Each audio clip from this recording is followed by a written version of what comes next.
Let's see guys kung alin ang mas maganda sa dalawa. Apply ko to ngayon now sa tabi ng mukha ko. Tingnan natin kung alin yung mas maganda sa face.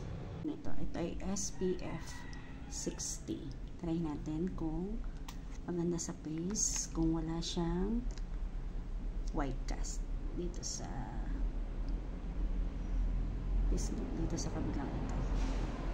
Dito naman sa bahagi dito natin siya ilawag.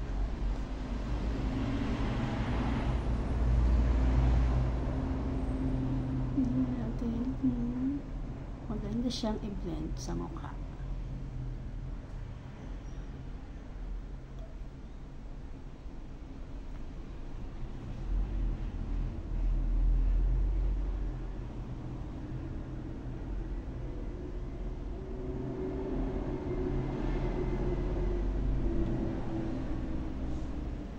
Hindi siya nagkakaroon ng white cast. Hindi ganun kaganda na ang skin sa mukha.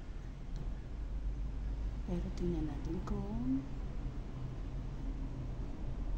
babagay siya. Kung gaganda yung mukha natin.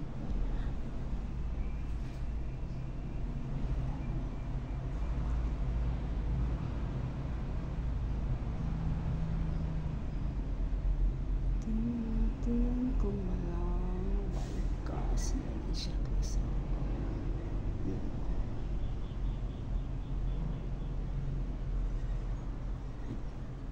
So kasi sa sunscreen yung pag ini-apply mo madaling na-absorb ng balat. Tsaka wala siyang white cast. Hindi na magandang sunscreen.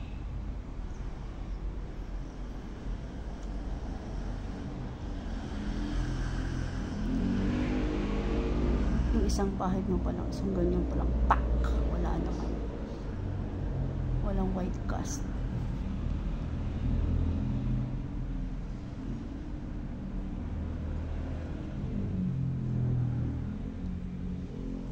Yan siya.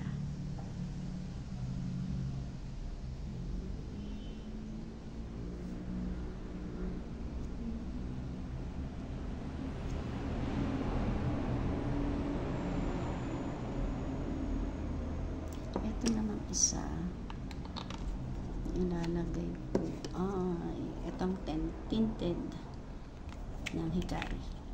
Dito ko naman sa kabila ilalagay. Ito isang ano ako electric pan dito.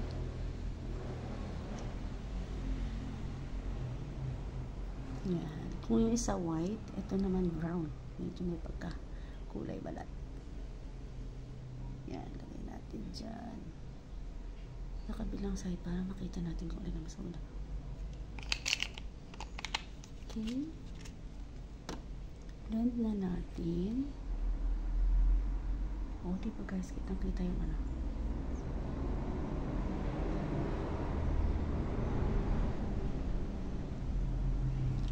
Ang talagang gamit ko guys, ito. Nag-try lang ako, nakagusto na ako mag-try nitong isa kasi SPF 60 nga siya. Kasi itong isa SPF 50 lang siya.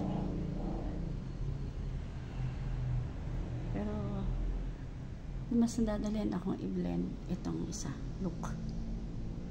Ganyan siya guys.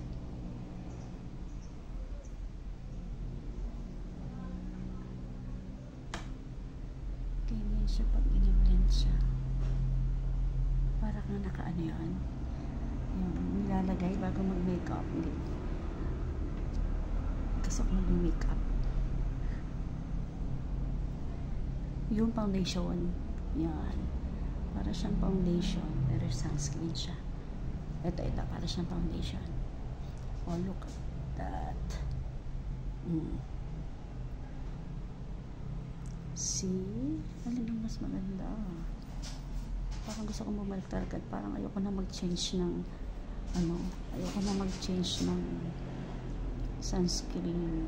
Ito pa rin ako kay Hikari. Pero depende din naman yan guys sa inyong mga balat. Meron kasing mas bagay sa kanilang ganito.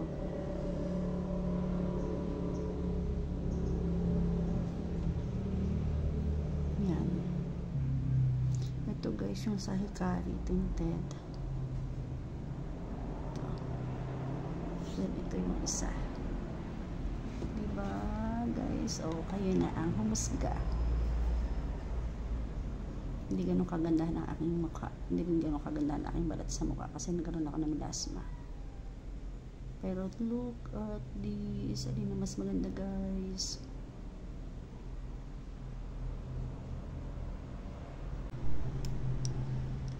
O diba guys, magkaiba sila ng lapat sa ating mukha. Kitang kita ang pagkakaiba.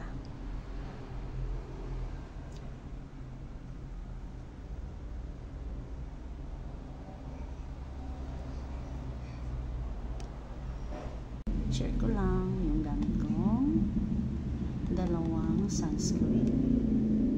Ito matagal ko nang ginagamit. Ito bago pa lang kung kakataray ko pa lamang. Ito siya. Para maganda rin naman pag na-observe na ng skin. Diba guys? Then, ito yung isa.